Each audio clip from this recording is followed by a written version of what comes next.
নতুন নিয়মে আসতে হবে সৌদি আরব। তো সেই নিয়মটা কি? আমার প্রিয় বাংলাদেশি ভাইরা, আপনারা যারা বাংলাদেশ থেকে নতুন রিসেন্টলি যারা সৌদি আরবে আসবেন, তাদের অবশ্যই সেই নিয়মটা ফলো করতে হবে এবং সেই নিয়ম অনুসারেই আসতে হবে। আপনারা কম বেশি সবাই জানেন, আজ থেকে প্রায়, আজকে তো 13 তারিখ, নভেম্বর মাসের 13 তারিখ, 1 নভেম্বরে সৌদি সরকার একটা নিয়ম জারি করছে। ঠিক আছে, সেই নিয়মটা হলো যে সৌদি আরবে যদি এই মুহূর্তে রিসেন্টলি যারা সৌদি আরবে আসবো, তাদের যদি কোনো শারীরিক সমস্যা অথবা পার্সোনাল কোনো সমস্যার জন্য তাদের সাথে তাদের দেশ থেকে কোনো ওষুধপত্র নিয়ে আসতে চায় বা নিয়ে আসে, সেক্ষেত্রে তাদের অবশ্যই সেই ওষুধের প্রেসক্রিপশন থাকতে হবে। সেই ওষুধের প্রেসক্রিপশন ছাড়া আপনি ওষুধপত্র নিয়ে আসতে পারবেন না। যদি আপনি নিয়ে আসেন, সেক্ষেত্রে আপনাকে সৌদি সরকারে হয়তো হতে পারে এয়ারপোর্ট থেকে রিটার্ন আপনার দেশে ফেরত পাঠাইব, অথবা আপনারা জেল জরিমানা করতে পারে। ঠিক আছে, 1 নভেম্বর থেকে সৌদি সরকারে কঠোরভাবে এই নিয়মটা জারি করা হয়েছে। আর আপনারা কম বেশি সবাই জানেন যে সৌদি আরবে যদি কোনো নিয়ম নীতি পরিবর্তন করা হয়, সেটা স্টেপ বাই স্টেপ প্রতিটা নিয়ম অক্ষরে অক্ষরে পালন করা প্রয়োজন বা পালন করতে হয়। এটাকে অবহেলা করার মতো কোনো সুযোগ নাই। ঠিক আছে, তো আমার যে সকল ভাইয়েরা আপনারা এই মুহূর্তে প্রবাসে আসবেন, সৌদি আরবে আসবেন, তাদের জন্য ভিডিওটা অনেক হেল্পফুল হবে, অনেক সহায়ক হবে। তো আমার আজকে সকালেও কিন্তু এই বিষয়টার উপরে আমি একটা ভিডিও মেক করছিলাম। তো সেই ভিডিওটা ঘিরে আমার অনেক বাংলাদেশি ভাইয়েরা অনেক ধরনের কমেন্ট করছেন। ঠিক আছে, তো সব কমেন্টের রিপ্লাই তো ভাই দেওয়া পসিবল না।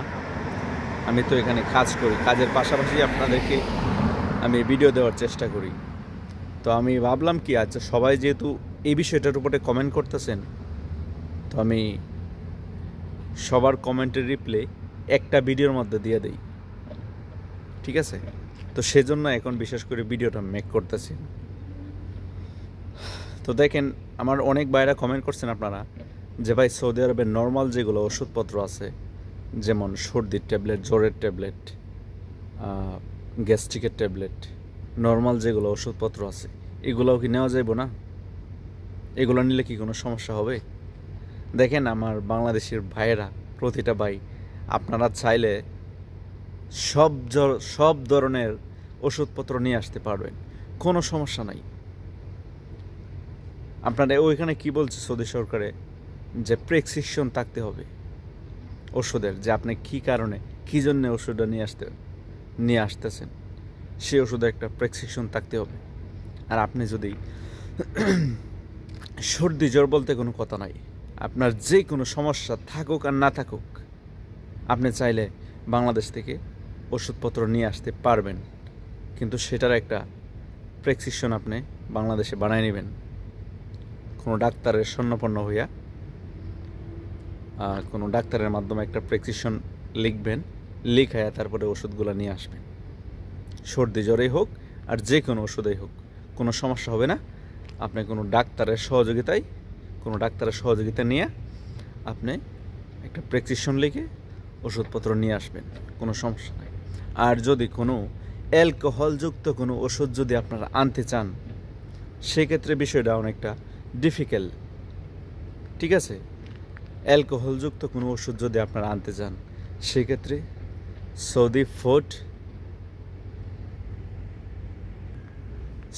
ফুড অ্যান্ড ড্রাগ অথরিটির অনুমতির পেপারস আপনার থাকতে হবে, যদি অ্যালকোহলযুক্ত কোনো ওষুধপত্র আপনি সৌদি আরবে নিয়ে আসতে চান।